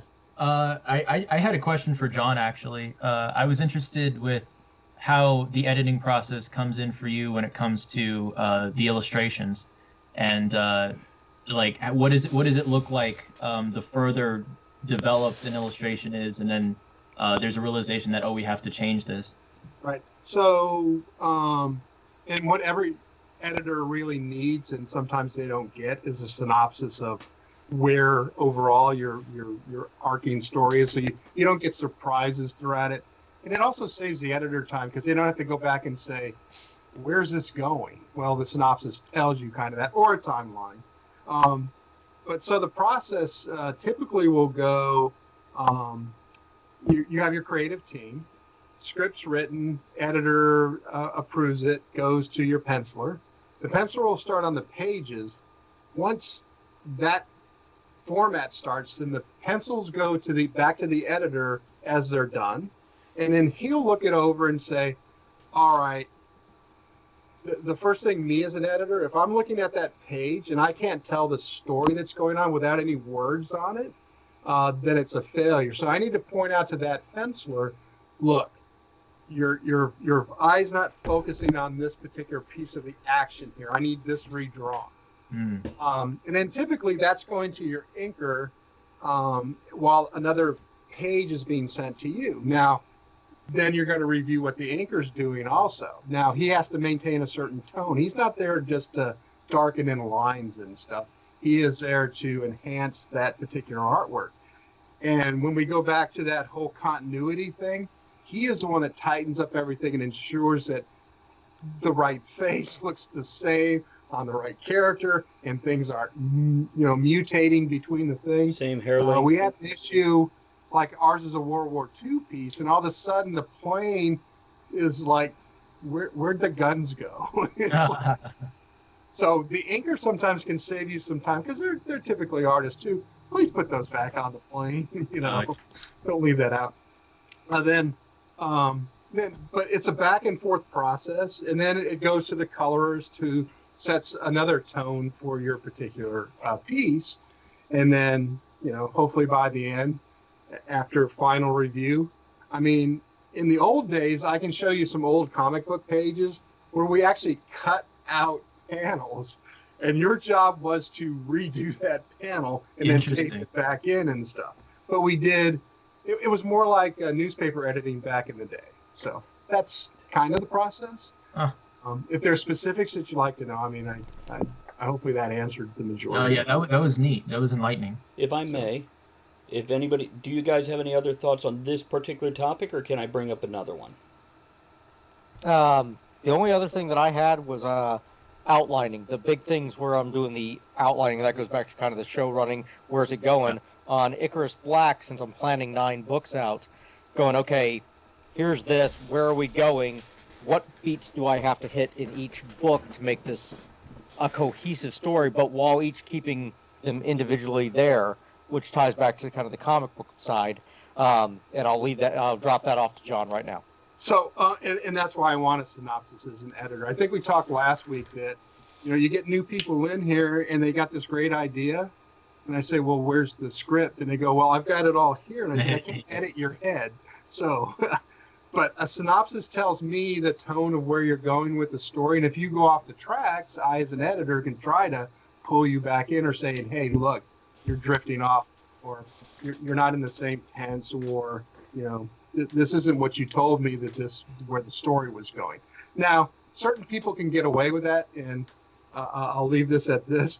Kirkman, who did Walking Dead, first proposed the book as a big alien thing, and the zombies were just at the beginning, so he could sell them the damn zombie book. And eventually his editor asked, when are the aliens coming? And he goes, well, hate to tell you, but they're not. Yeah. And the funniest thing used to be is people would ask him, well, what's the most popular Walking Dead title? He goes, the next one.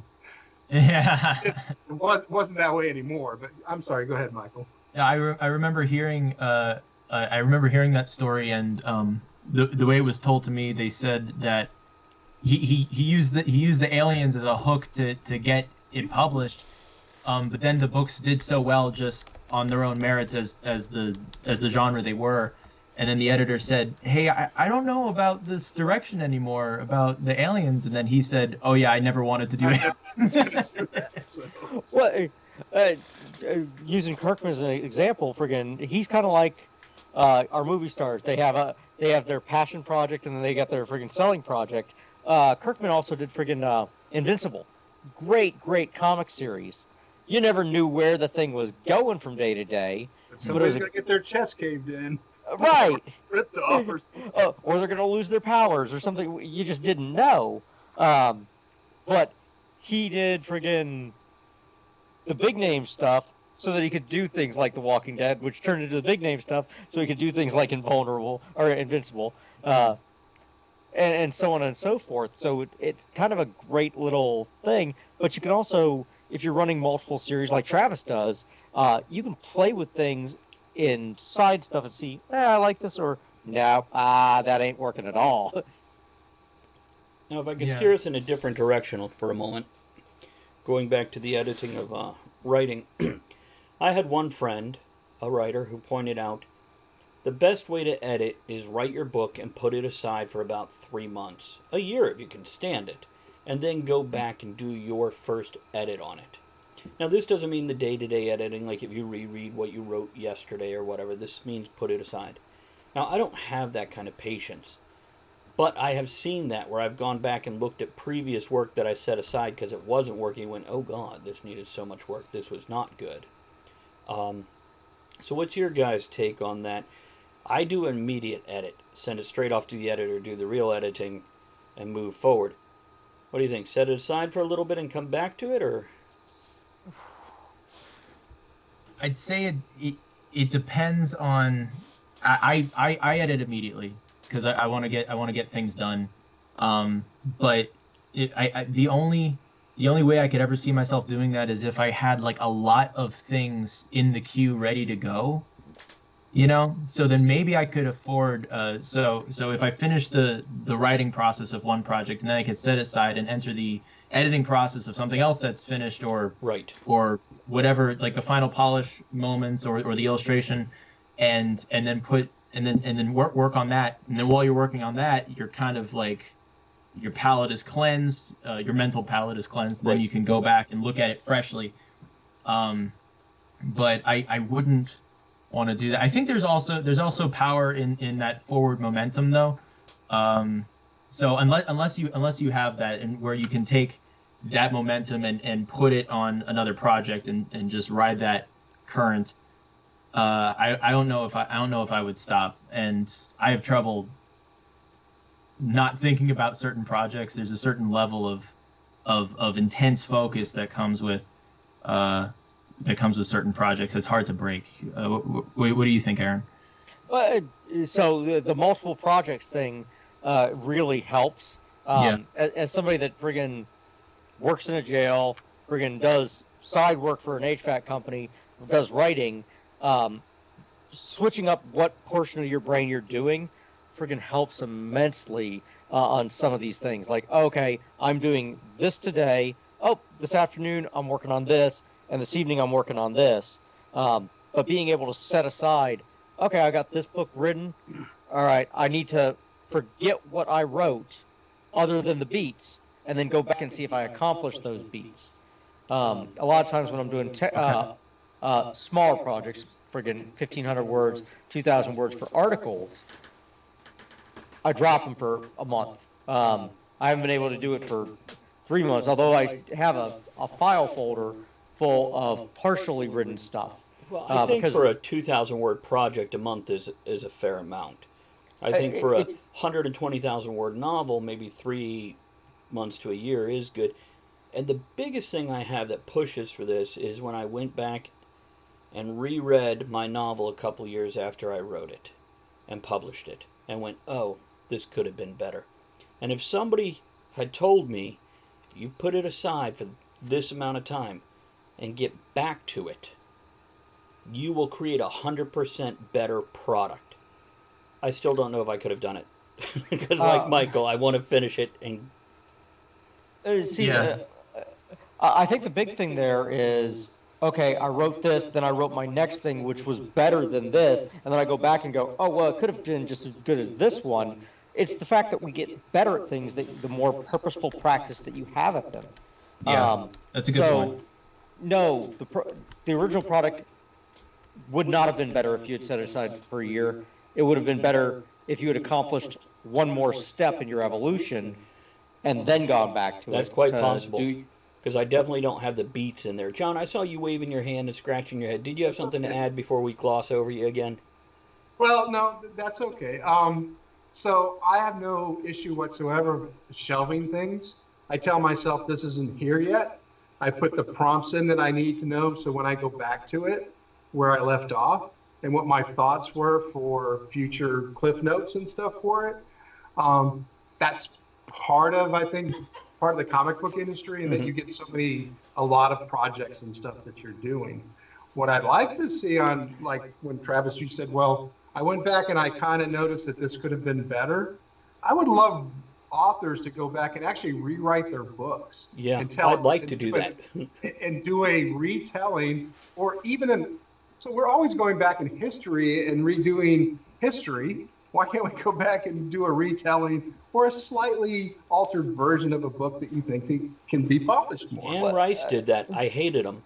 Yeah. No. No. Friggin' Orson Scott Card talks about that with Ender's Game. It was originally a short story, and he had the advice of never rewrite, never rewrite, never rewrite. And Ender's Game itself ended up being much better than the short story. Of Great but book. you end up with some of these adaptions. And I'll use video games as an example. Michael, I know you don't play them, but Legend of Zelda. Legend of Zelda has been coming out since the 80s. There are probably 15 games in the series, and it's the same damn story every time. It's the same monsters in the same order, doing the same things. But we love each successive version because it's evolved with the times. It is interesting when you see things adapt themselves. And back to what Travis said, sometimes writers will get enthusiastic about getting it done. And sometimes that's not always to your best interest.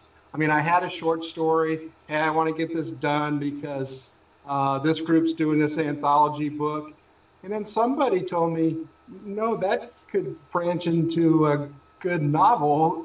So I took it and put the cliff notes to it, and now that's what I'm developing for the Tether books and stuff. So sometimes I just tell people, just take a breath for a second, figure out why you're wanting to get out so quickly, and maybe then take the time to reflect on, hey, maybe I can do more with this. So Yeah. I think putting it away for a couple weeks minimum, whether you're focusing on the marketing and the cover or whatever, and then going back and revisiting, is definitely a valuable tool. I think going too long, which by the way, Danny says 3 months to a year, I think I'll pass on author torture. Most I can do is 2 weeks, but that's usually because I'm going back to adjust my synopsis or blurbs, other pieces of story, stay connected with it without tempting myself with revisions. That said, there are a few manuscripts that had to be backburnered for a while because something wasn't working. But again, I point at what Aaron said, perhaps my skill level changed, my knowledge level, my experience, and that's what I'm trying to imprint on this previous project, tools that I didn't have yet. And I will also pass this to Aaron, then John, but I will say, what works for you? And the way you know if it's working is your readers' responses, whether that's directly sales or reviews or whatever. Aaron? One of the big, as you're kind of mentioning this and the shelving of projects, a buddy of mine who was writing his book at the same time I wrote Persona Non Grata, which was back in was published in 2016. Mm-hmm. He has gone through at least 3 editing phases. Since then, book is still not published, but it's in this perpetual cycle of not done, and that's the other extreme. Yeah. Sure, you realize there's some like pulp type writers. Hey, get it out as fast as you can. Do a quick once through. If it's edited good, fine. If it's not, no big deal. I'm selling it for $4, and people just want to eat it like popcorn. Whereas he's gone this far other direction, and it's never coming out. And he's on his next project, which will also never come out. I think what you said is right, Aaron, that you're getting better as you flex your writing muscle.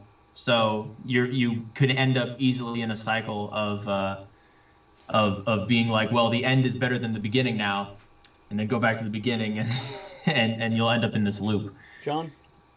Well, and I want to point out that like this show in particular is good for growth, to gain experience, even if you're not particularly writing in that particular time.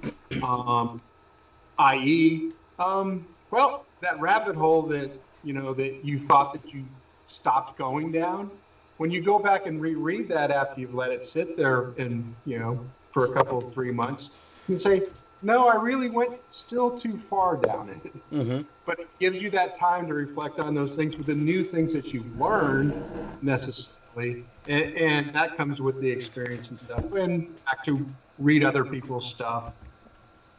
Sometimes with me, with the prompts, I'll actually ask another author, because we're going to more mentorship now, to, hey, take a look at this.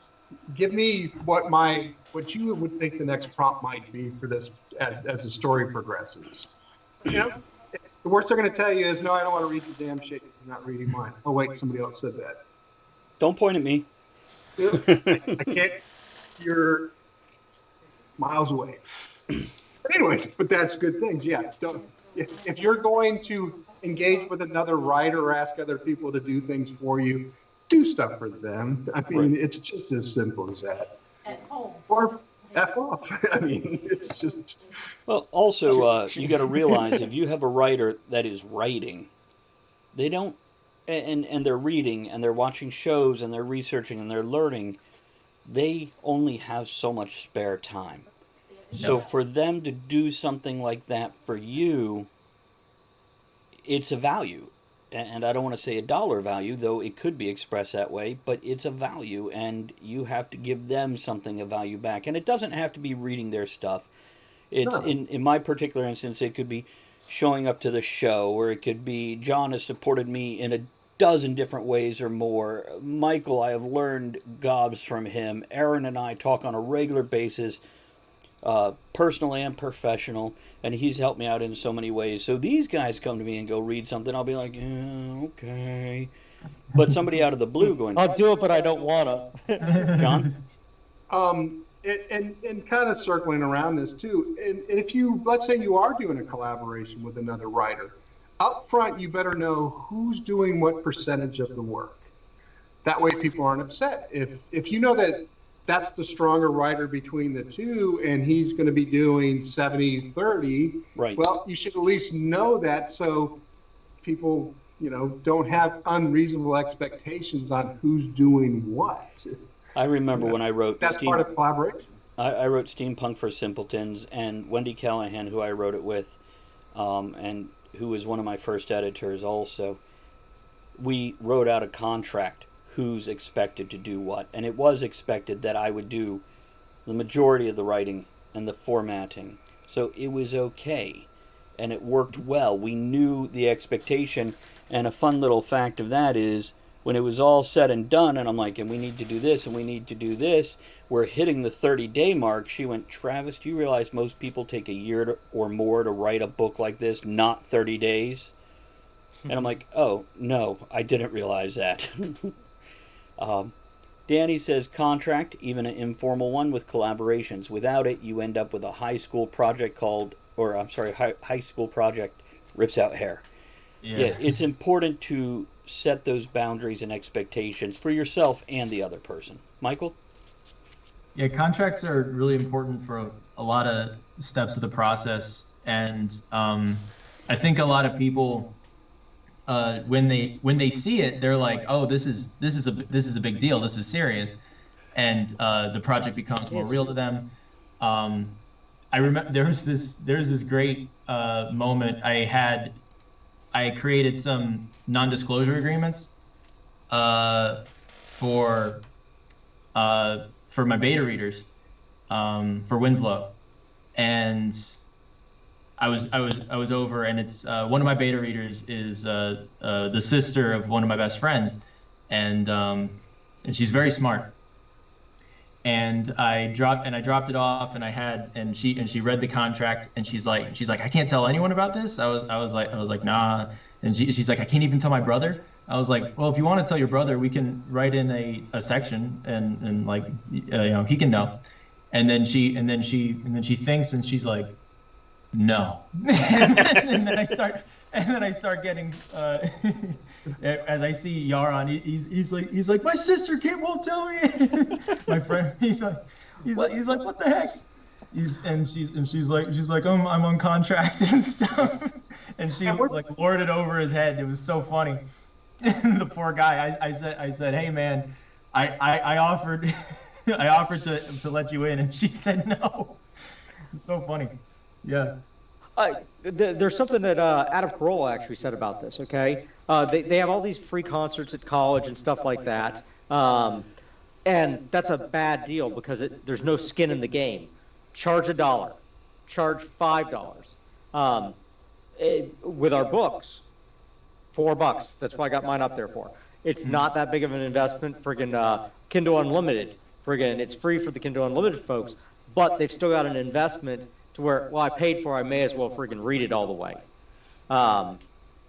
Things like that. But the contract does that. It gives that friggin', oh, I've got skin in the game.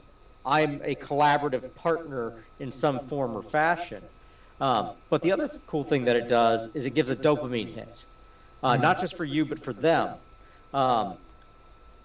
When on friggin' the other side of my house, friggin' when weight loss, if you tell people that you're going to lose weight, hey, I'm starting a diet, you get a dopamine hit when you say it, even though you've never actually done anything.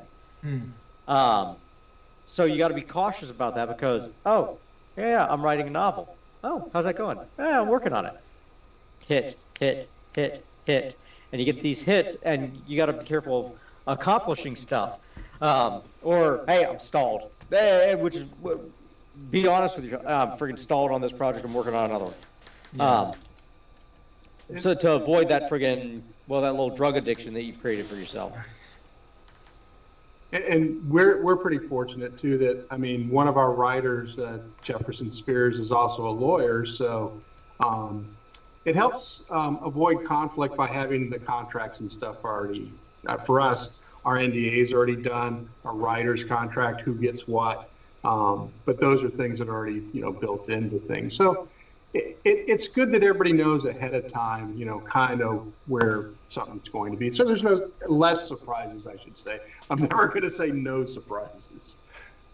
Go ahead. If I can pop us onto another topic here, and that's when to edit, which we kind of touched on, but this in particular is, for me, previously, not so much anymore, I've always found, I even made a meme that I use as a desktop that rotates through my desktop memes that I have up there about writing, that editing is like laundry. It sits in the basket way too long before you finally get to it. Right. And this is something I find a lot of writers have a problem with, and that's motivating themselves to edit. Now, my advice on this is, remember, it's like taking a road trip. That first time you take the road trip or watch a movie, you catch certain things and you write certain things, and that's your journey. We're good to see you, man. Whereas editing is taking that same road trip again, but now you get to stop and smell the flowers. Treat it almost as, well, it's called a rewrite. Treat it as writing it again.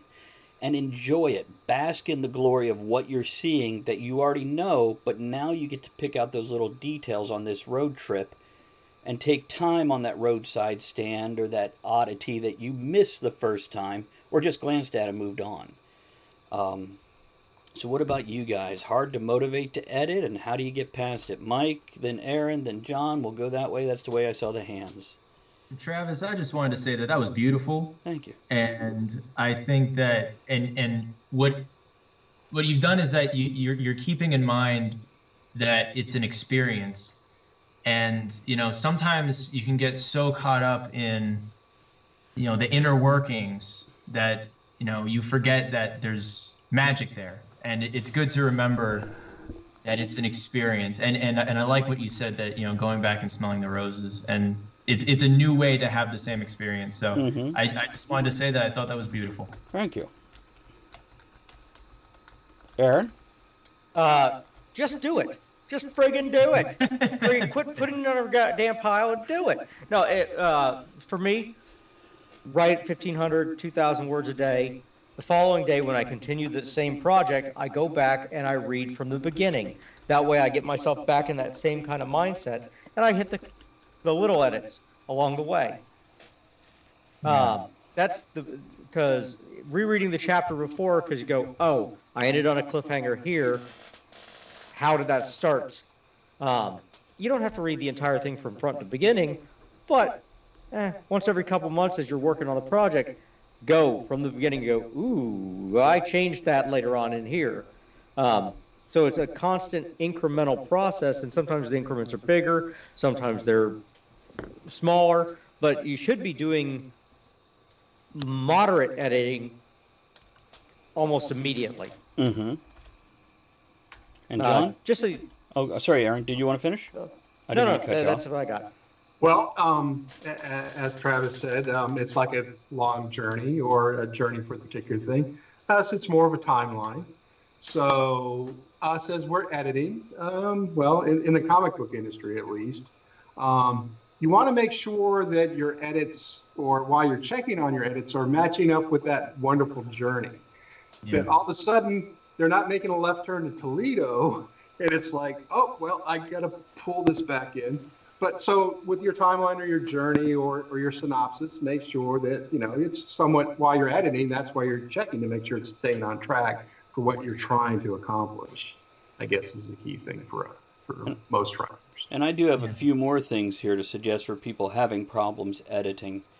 Gail Carriger, great author and a wonderful person, says the way she does it, which, by the way, to interrupt myself, set a certain amount of time per day, whether that's 1 hour, 2 hours, 5 hours, or you could do it in a word count. I do 2,000 words or 2 hours, whichever comes first, is my general thing. Gail has been on the show 3 or 4 times, not always talking about books, also talking about her degree in archaeology and that sort of stuff. She is a great person. That's Talk of the Tavern on Mondays, correct? Right. It's been a while since we've had her on because of my limited internet here. I hate to bring a guest on and have tech issues. But anyhow, set aside a certain amount of time. So when you're done with that writing project, if you're saying 2 hours a day, use that same block of time for editing. Keep that going. And that's one way to keep that rhythm, keep that motivation, keep that forward movement. But one thing Gail does, going back to that, is she writes what she writes in a day, and then when she goes to write the next day, she rereads and edits what she wrote the previous day. This puts her back in the mindset of where she was and where she left off.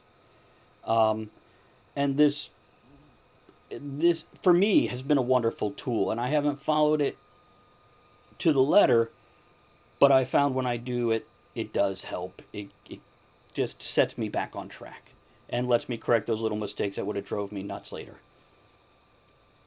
Makes my final edit that much easier. That's good.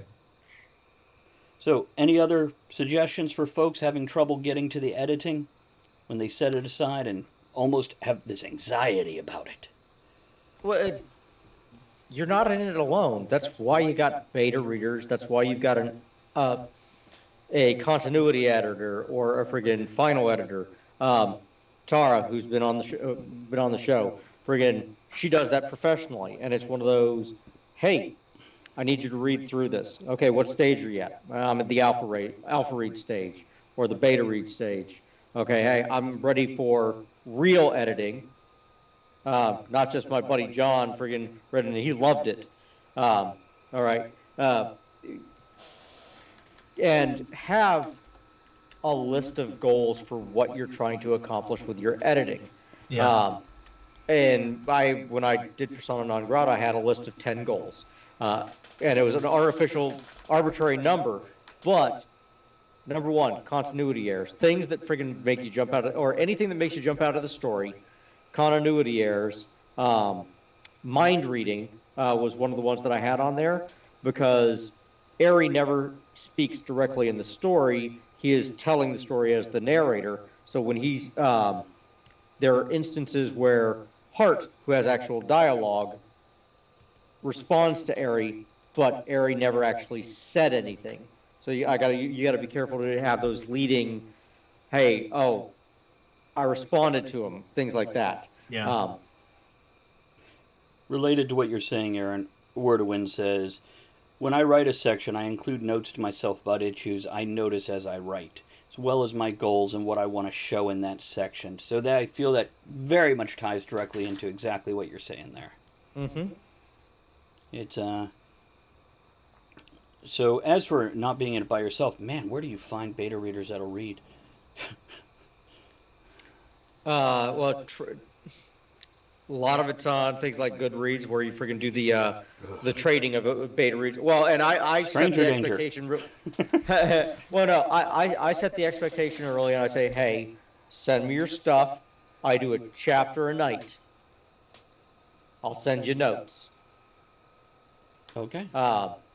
And there you go. You get what you get. And I've had positive response for that. Because they're like stranger danger. But I mean, one of the guys I did the trades with, you got to remember some of the colloquialisms we use here are different than the colloquialisms they use over there. Right. The book he was writing was The Last Lean, and okay, what's that? And it took me a while to realize, oh, he's talking about like a tent way off in Okay. like a lean-to, and I'm like, oh, okay, but it's just those kind of things. And when you're done, pass it to John, then Michael. Yeah, but that's a good avenue. There, Reddit's another great avenue. You can set up a Aaron Kennedy writes, and you publish a chapter a day on there. Get your reviews. They point out things that they like, that they don't like. You get good comments, and then you edit that down. You change it up. You make it better, and then you publish complete. To you, John. Well, I mean, listening to a lot of this, so I deal with a lot of younger writers and creators. Editing sometimes can be very intimidating. Yeah. And we assume that other people know how to edit, and they don't. So in our Slack, we actually have references that they can go and on YouTube and other places where they can go and watch an editor talk about what that particular learn from those people, because we're also in the mentorship thing too. Now it'd be great if they could be up at 10 o'clock at night watching what we're doing here. They're going to learn a great amount, but give them the tools or show them the tools, because we can't just assume that they understand how to do editing. It is very intimidating for young people. They're just going to, it's easier for them to avoid it and not do it than to engage and go down that road. So just my input. That's a good point. Michael? Yeah, with when I'm editing, with the in-house edits, when I have it, I always try to make the original vision or whatever the story wants to be, make it as clear as possible, and I want to feel that it's perfect before I send it off to the editor. So then I feel like there's as little work as there can be later, and then that stuff. But when you do send it off, it is comforting as a person who needs to feel productive, that to know that it is being worked on. Yeah, Aaron. Now see, this is one of those. It's never going to be perfect. Ever. Never going to be perfect. I mean, unless John wrote it, but no. But it's not going to be perfect. And the thing is, so even if you're trimming it down to a nice, clean edition, you're paying that editor to read the entire thing, and if they provide no feedback to you, you get caught in this vicious loop. And Travis has experienced this, to where he thought, oh, I did a clean copy, sent it to an editor, got almost nothing back, and then gave it to a real editor and found all the flaws that he had missed. A lot of them. Yeah.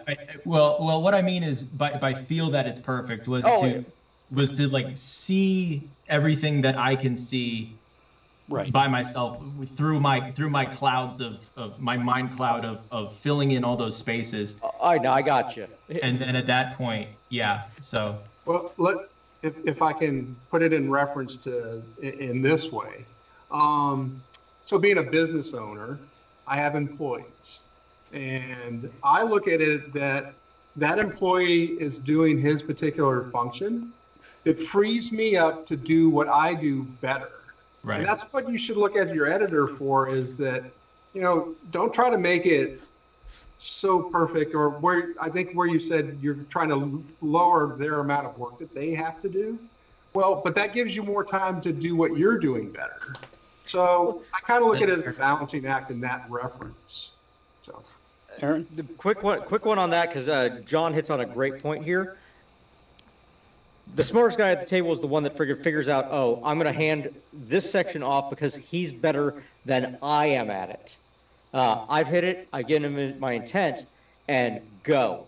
He's going to make good decisions. He's going to do the stuff that I wanted anyway, and I'm paying him to do it for less than my time is worth. Why are you giving the ball? I suck at three-pointers. Exactly. But it's one of those, hey, if Travis could go out and he could fix his own AC system, he absolutely can. There's YouTube and all that stuff.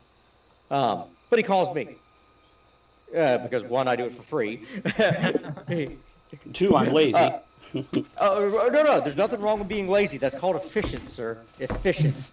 And when you're done, Aaron, let me know. Yep.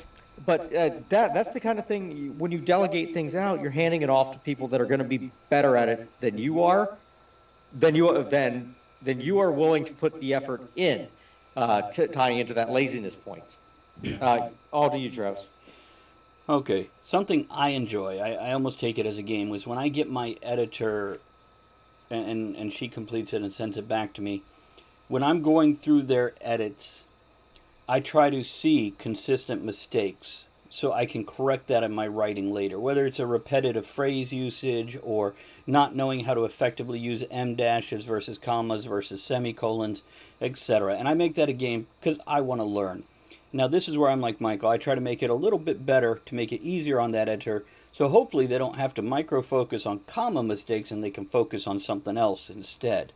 Something else I'll tell you that John kind of pointed out here without saying it, a lot of authors or writers think of an editor almost as a boss, and you're handing them something hoping you did it well enough, and they're going to tell you what you did wrong. You need to remember that editor is your employee. And as John said, you're handing it off to somebody so you can do what you do better, and as Aaron pointed out, that's their strength. They're going to do it better than you, whether it's because you don't have that skill set or you don't want to learn a new skill set, when you could pay them to do it better and faster than you would have to do it to learn that whole skill set. And also, quick hint, if anybody doesn't know, you will never edit your own work well, because you have an expectation of what you wrote and you will unconsciously skip things and miss things because in your brain it's there and it puts it there, whether it's on Word or in a drawing and inking and all that stuff. You don't even see the mistakes. You're blind to them. But keep in mind, they're not your boss. You're not reporting to them. You're not looking to appease them or please them. They're your employee, and they're doing this work for you. But be courteous. Yes, always.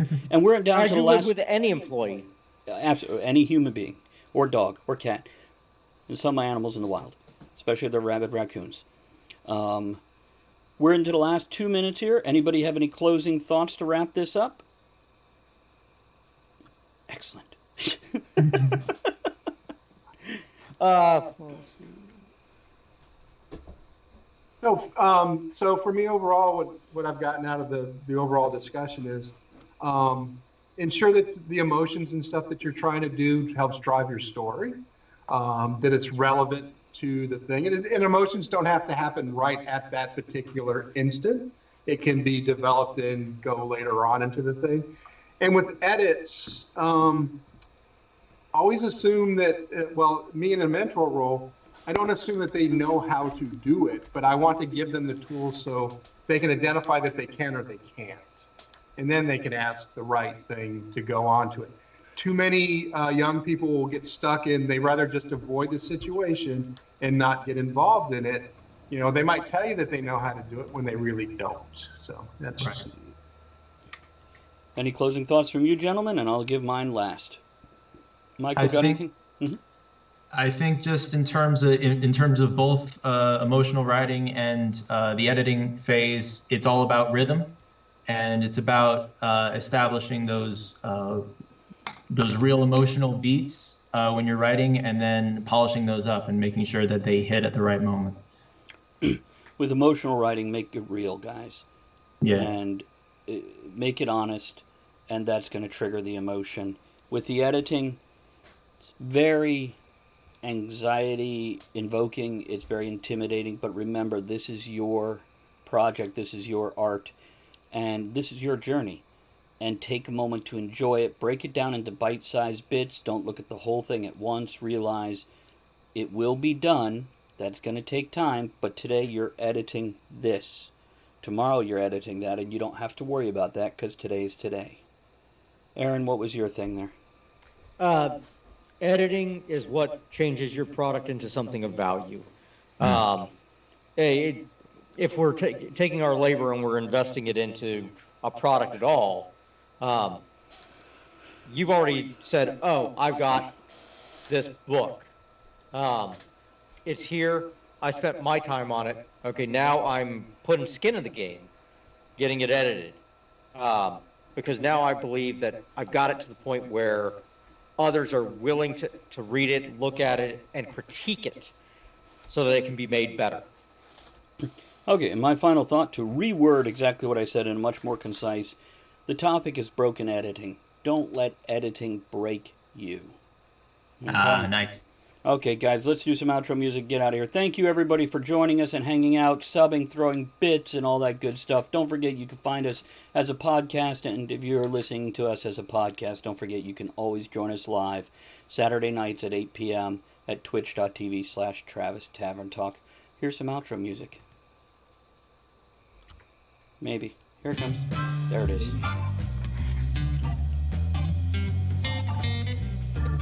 Thank you for joining author Travis I. Sivart and the other writers, content creators, and all-around amazing people for our discussion here on Write.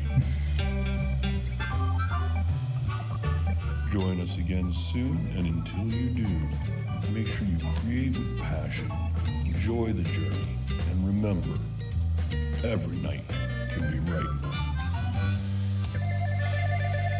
Have a good one, guys.